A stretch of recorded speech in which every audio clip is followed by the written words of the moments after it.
ফেব্রুয়ারিতে এসে নতুন বছরের কেন্দ্রীয় চুক্তির তালিকা প্রকাশ করেছে বাংলাদেশ ক্রিকেট বোর্ড। তালিকায় চুক্তিবদ্ধ ক্রিকেটারের সংখ্যা বাড়লেও শীর্ষ ক্যাটাগরির জন্য কোনো ক্রিকেটার খুঁজে পায়নি বিসিবি। বৃহস্পতিবার এক বিজ্ঞপ্তিতে নতুন বছরের চুক্তির তালিকা প্রকাশ করে বোর্ড। 4 ক্যাটাগরিতে ঠাঁই পেয়েছেন মোট 28 জন ক্রিকেটার, যেখানে নতুন মুখ পারভেজ হোসেন ইমন, তানভীর ইসলাম ও হাসান মুরাদ। বেতনভুক্ত ক্রিকেটারের তালিকায় ফিরেছেন সোহান, সাইফ, নাইম ও শামীম পাটোয়ারি। তবে আগের বছরের তালিকা থেকে বাদ পড়েননি কেউই।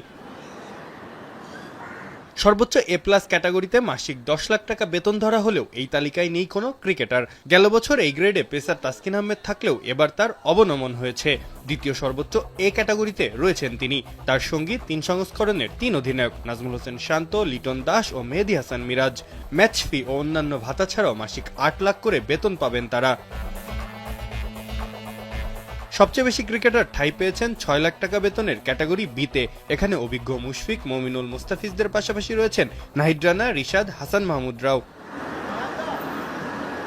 চমক দেখিয়ে বেতনভুক্ত ক্রিকেটারের তালিকায় জায়গা করে নিয়েছেন সৌম্য সরকারও। তিনি আছেন সি ক্যাটাগরিতে। এই গ্রেডে আছেন অফ ফর্মে থাকা জাকের আলীর পাশাপাশি নাসুম, শরীফুলরাও। তারা পাবেন মাসিক 4 লাখ টাকা করে বেতন। সবশেষ ডি ক্যাটাগরিতে আছেন 7 জন ক্রিকেটার।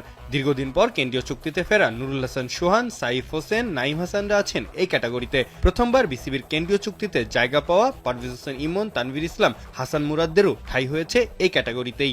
তারা পাবেন মাসিক 2 লাখ টাকা বেতন।